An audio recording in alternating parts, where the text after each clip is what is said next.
Welcome back to the channel, guys. So we have the 10 WWE wrestlers who made their debut earlier than WWE told you. I can't wait to get into this because I love learning the history of wrestlers, where they were and how they got to where they are, so I can just compare and contrast the differences between the two. Now, before we get started, go ahead and hit that subscribe button, but also hit the bell. You got to get they're both together. You got to get them both together, because you get one without the other, it's like buying an oven or a stove without handles or a knob on it, right? Doesn't make any sense.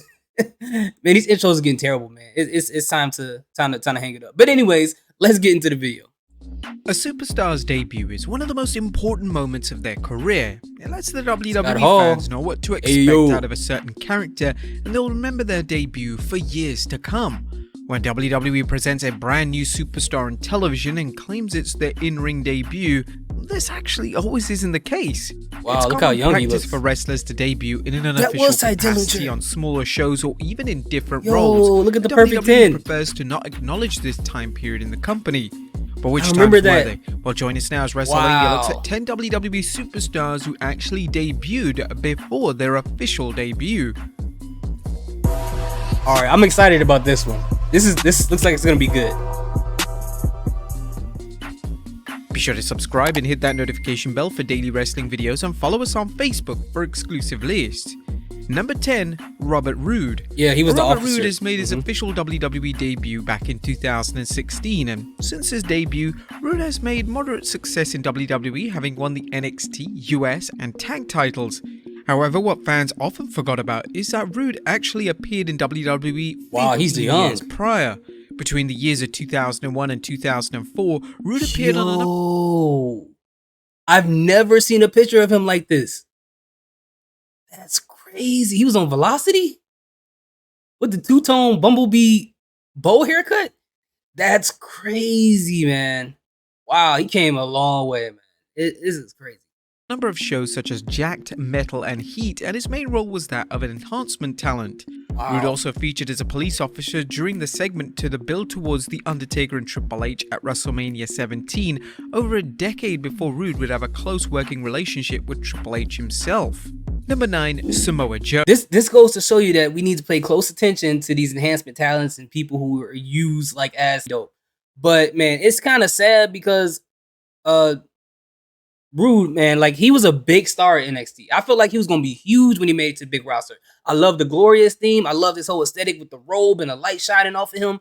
But they botched him so much. It was so hard when they brought him to the main roster. That was one that was a surefire star. I'm not gonna say he was gonna be like a generational talent, but he was gonna be up there. He had everything about him was already there. If you didn't like him in the ring, he had the aesthetic to do so. So man, that thing that blew me when they did that. Along before Samoa Joe was choking out people in TNA, he actually appeared in WWE. That's Samoa Joe. Yo. He looks like Michael Rapaport. It's crazy. Wow. And he was on WWF Metal. I barely watched any Metal at all. I'm not even going to lie to you. I really didn't watch WWF Metal. I probably would say I watched more Sunday Night Heat than I watched WWF Metal, but that's crazy. Well, that was when it was the WWF. Yeah, that's right. Joe appeared on WWE television over 20 years ago. Wow. Joe would wrestle in February of 2001 in a match against S.A. Rios on Jacked. S.A. Rios put him over. Joe would notably sport a completely different look for the match, and from winning the match, it was clear that Joe wasn't ready to be a big star yet. He eventually debuted in WWE 14 years later, but it's always fun to look back at his unofficial WWE debut just to see how much the former NXT champion has changed. Number 8. That's so dope, man. That's amazing. And S.A. Rios, he was like, I like S.A. Rios, like just simply for the moonsault. Like he was always on Sunday Night Heat. For some reason, he was just always there. But he was like one of the guys I was always entertained at watching when I was a kid. MVP. One certain segment on SmackDown in 2005 featured the unofficial debuts of 2 future WWE stars. The segment was a Kurt Angle Invitational, and his opponent for this would be none other than future Undisputed Era member Roderick Strong.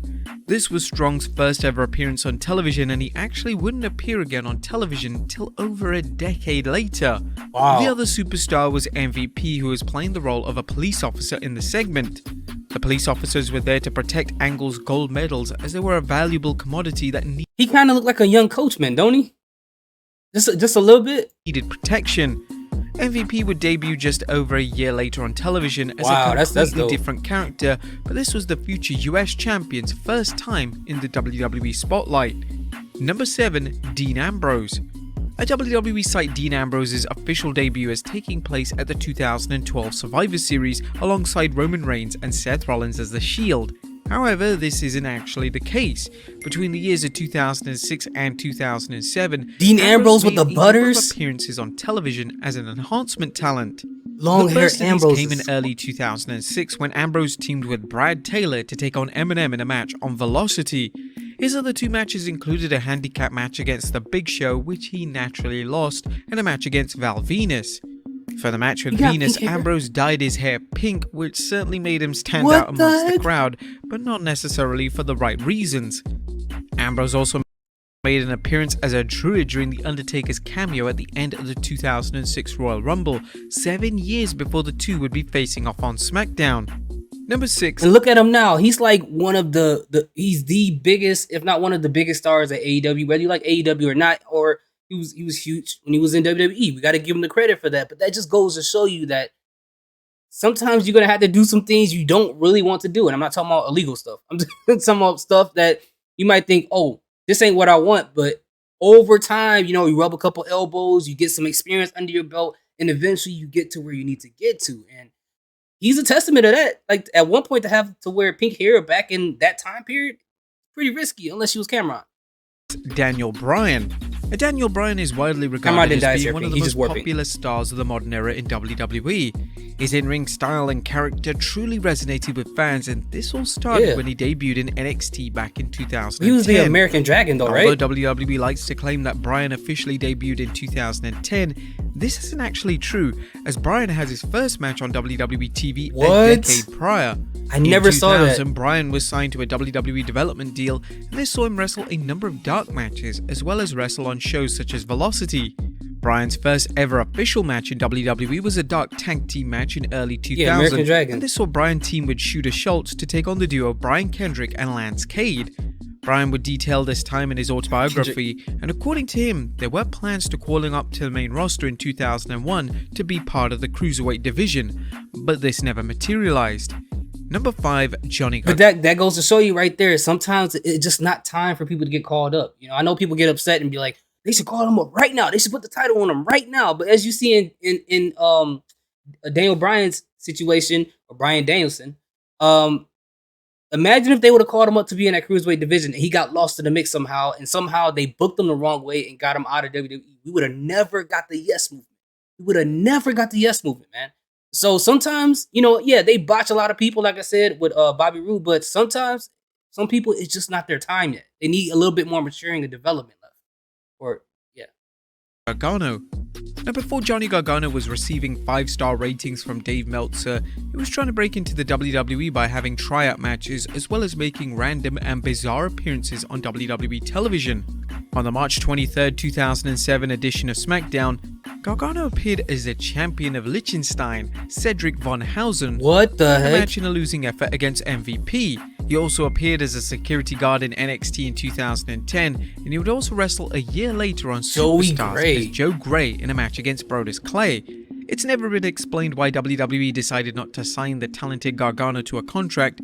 In 2010, WWE still had reservations regarding smaller independent wrestlers being signed, but that was until the likes of CM Punk and Daniel Bryan became major players in the company. Number 4, say what you want to say about CM Punk, especially with Dan Bryan. They was trailblazers for a lot of the wrestlers you like. If you're a fan of Adam Cole when he was in WWE or in NXT, you gotta thank those guys for that.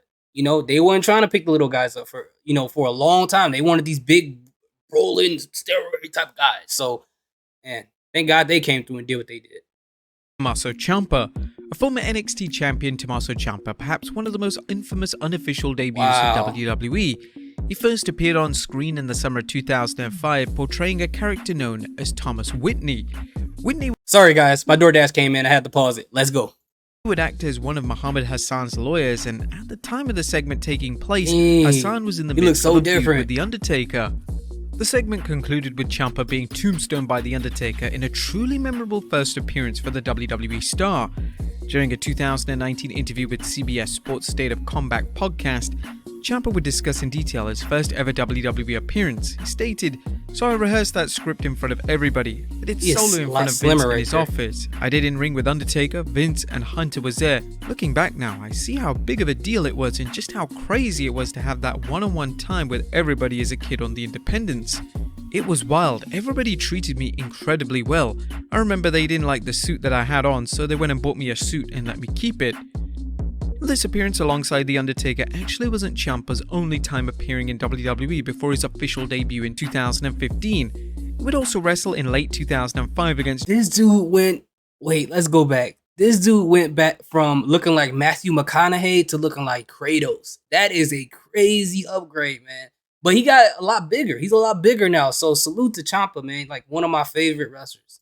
In late 2005 against Jamie Noble on Velocity, and in the summer of 2006, he would team with future WWE champion Kofi Kingston to take on Lance Cave and Trevor Murdoch in a dark match. Number 3, AJ Styles. And when AJ Styles finally signed a WWE contract in 2016, it was seen as a long time coming, as AJ was initially offered a contract back in 2002. Before he joined TNA, he made a number of appearances for WWE, and the first of these was in July of 2001, where he had a tryout match before Raw against his trainer Rick Michaels. The second match of AJ's WWE career came in 2002, when he wrestled a Hurricane on Metal. This would then be followed up with another dark match against Rico. The matches against the Hurricane and Rico were impressive enough for AJ to be offered a WWE developmental deal. AJ smartly turned down the deal as he would have to relocate, and he wasn't willing to make that big of a sacrifice at a pivotal time in his career. Number 2, Kurt. I gotta go back and watch a lot more WWF Metal. I feel like I'm missing a lot by watching this. Angle. WWE has a habit of rewriting their own established history, and this is what happened with the 1999 debut of Kurt Angle. For the past 2 decades, WWE have been telling fans that Angle burst onto the scene at the 1999 Survivor Series pay-per-view, but this simply isn't true. Angle actually made his first appearance on WWE television in March of 1999 on an episode of Heat. Angle was involved in a segment with the villainous Tiger Ali Singh, who was trying to pay money for Angle to blow his nose on the American flag. Instead, Angle blew his nose on Ali's flag and proceeded to brawl with the Forgotten Star. He would also wrestle on a number of house shows as well as appearing at live events throughout the summer of 1999. They consequently decided to tweak the presentation of Angle, and when he officially debuted in November of 1999, they decided to present the Olympic gold medalist as a heel moving forward. And number 1, The Undertaker. Now, The Undertaker's debut at the 1990 Survivor Series is the perfect wrestling debut. It presents The Undertaker's mortician character in the right manner, and it indicated to the audience that it needed to take this brand new character and gimmick very seriously. But although the official debut of the Dead Man was truly fantastic, it actually wasn't the first time that Taker wrestled on television. He actually debuted a few days prior on an episode of WWE Superstars in a victory over Mario Mancini. Interestingly, The Undertaker also had a slightly different name, as he would be known as Kane the Undertaker. Yeah, WWE decided to remove the Kane aspect of his name, and this would obviously be used 7 years later when The Undertaker's demonic half-brother entered the WWE. But there you have it, folks, 10 WWE superstars who actually debuted. Wow, that was interesting. I really liked that video. I really did. Like, cause it's just so much.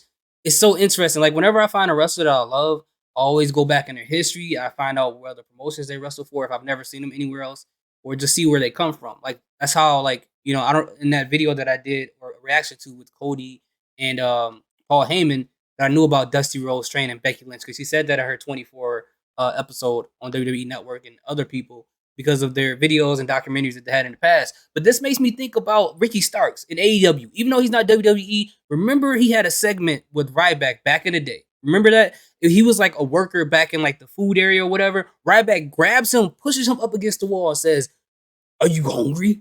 Ricky Starks doesn't say anything, and then Ryback proceeds to grab a handful of chicken of the seat and slaps the man silly. And there's like tuna all over the wall, mayonnaise on the wall, celery, chopped celery and onions all over the wall and stuff like that. And his ear was filled with tuna. It was nasty. And I didn't realize that was him until I watched him later when he joined NWA. You know, so what are some other wrestlers that you guys, you know, saw that was in WWE beforehand that they did not list on here? Because I would love to hear about it, because I want to do more research on that. But anyways, thank you guys so much for watching. I appreciate each and every one of you guys. Salute. Peace. Have a good day.